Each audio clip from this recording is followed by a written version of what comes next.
The most obsolete idea is go to school, get a job, work hard, save money, get out of debt, and invest for the long term in the stock market.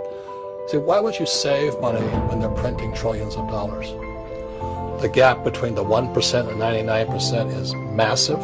You see, it's not just money. But you have to step back and look at the bigger picture. So what do you do? In every one of us is a poor person. There's still a poor person inside me.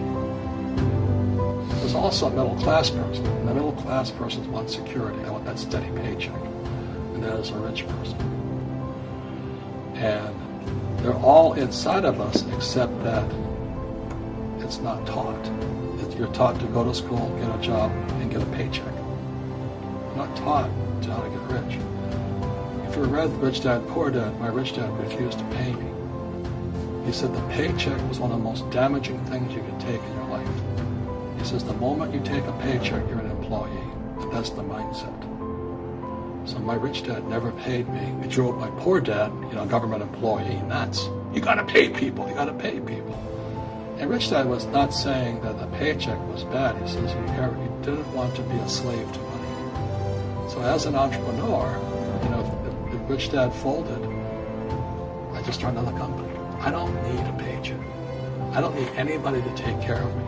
If my government doesn't like me, I move to another country because they need entrepreneurs. Mm-hmm.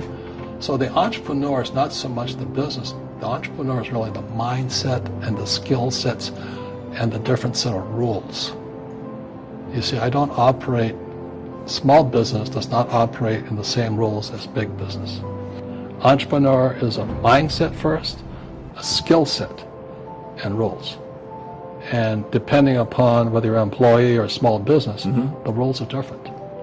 The mindsets are different, the skill sets are different. Instead of get out of debt, I get into debt. I just refinanced $300 million in debt.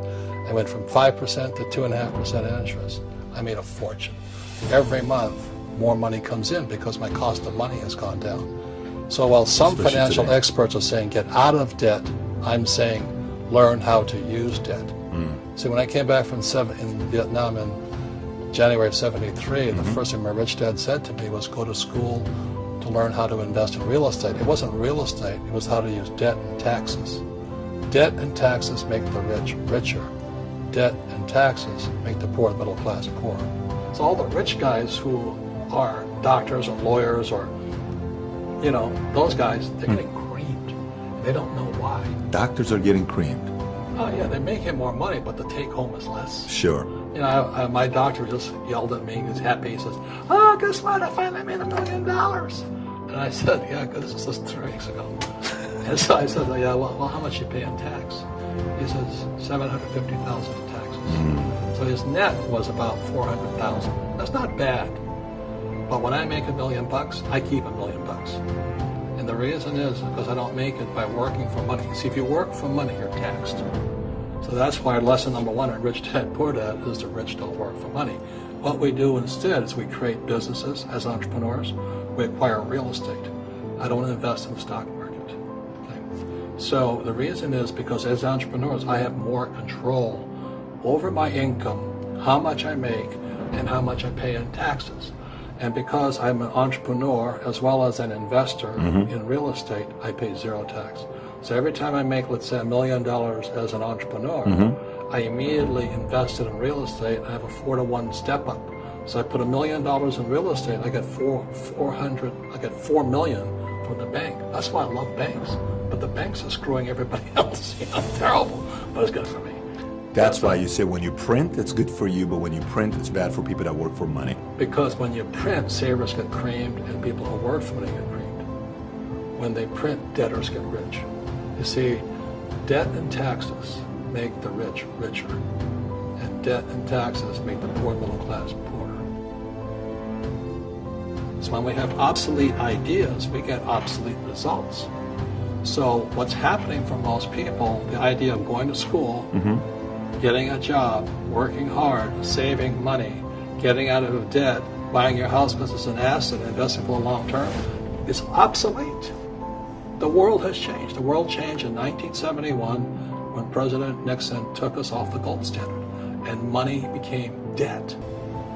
Today, the banks are charging you interest to save money. In other words, the banks don't want your money because they've printed too much of it. And that's why there's this bubbles in stocks and bubbles in real estate and all this. People are dumping the cash. Because as I said in here, savers are losers and cash is trash. And yet people, well, I want a high-paying job. Well, that's an obsolete idea. Get out of debt is an obsolete idea. You should learn how to get into debt, how to use debt to get rich, and they'll never teach you about taxes. The reason the 1% is way up here and the 99% are going this way is because when you print money, two things happen: inflation and taxes. It's crushing them. And any entrepreneur thinks, I'm just going to make money, I'm going to start a business and make a lot of money because of what we talk about. They really have got to smell the roses, man. You know, that's not what the real entrepreneurs are doing. Most entrepreneurs, there's 28 million small business owners in America. 24 million are what are one-person entrepreneurs. They're called non-employee entrepreneurs. So and that's what happens is when people don't really understand what an entrepreneur does. So most people are self-employed, but they're not really entrepreneurs. The self-employed pay the highest taxes of all, and nobody tells them that. Yeah, it's also called the entrepreneurial spirit. But what we were actually talking about was there's no such thing as a bad economy. You know, there's external, you and I, we all have an external economy, but we also have an internal economy. And the willpower is to change our internal economy. So for me, I can see the good and I can see the bad, and I don't really give a damn because I'm going to be rich anyway. But a poor person with a poor personal economy, all they're going to see is a bad economy because they don't know how to make money in any economy. And a middle-class person, they have a middle-class economy. You know, what they want is a nice house and a steady paycheck and the job and the car. And so when you take their job away, to them, that's disaster. Well, since an entrepreneur doesn't have a job anyway, it's no big deal. So all I'm saying to people, and it's what Bucky Fuller taught me, is always two sides, you know what I mean? Unity is plural, at minimum two. So if you think the economy is bad, it's because your economy is bad. If you think that steady, employment is important, then you'll see an economy without jobs. Your economy. Your economy DNA versus the external economy. Got it. What you control versus what you can't control. I can control. Yeah, it's called an internal focus versus an external focus. So the real entrepreneur has an internal focus. That if they fall down, they say, "Oh, this is good, because I'm going to go up higher." You know, the average person will fall down and say, "Oh, I'm going to take some Prozac," or somebody has a mistake. So, "Oh, the mistakes don't matter." Well, mistakes matter. It means you didn't know something. But a real entrepreneur, whether they fall down, they always can go up. They can stand back up and go higher. Then no matter what happens to them, they get stronger and better and smarter and happier. But a person with a weak internal mindset is that they're so afraid of what happens, it generally happens. Like, people who are afraid of losing their jobs, they generally lose their jobs. You know what I mean? Yeah, no doubt. So everything comes through you. Yeah, so the entrepreneur first job is to control inside here, not outside there. And that's why my rich dad never gave me a paycheck. He says, the moment you take that paycheck, you're an employee. You've got to be stronger than that. It's about inside control.